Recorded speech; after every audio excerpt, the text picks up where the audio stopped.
खबरों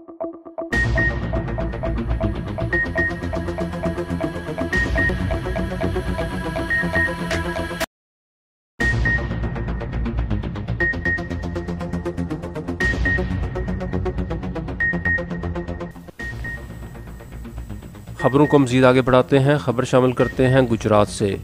गुज़श्ता रोज़ district Gujarat press club की core committee के अरकान की सीनियर सहाफ़ी मिर्ज़ा अरशद बेग के साहबजादे की दावत वलीमा में ख़ुसूसी शिरकत।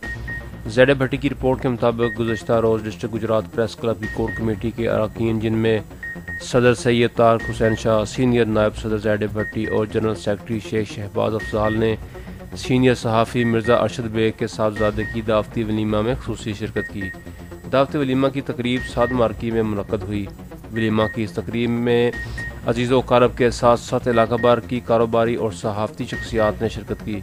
डिस्ट्रिक्ट गुजरात प्रेस क्लब की जानब से नए ब्याहता जोड़े के लिए नेक ख्वाहिशात का इजहार किया गया।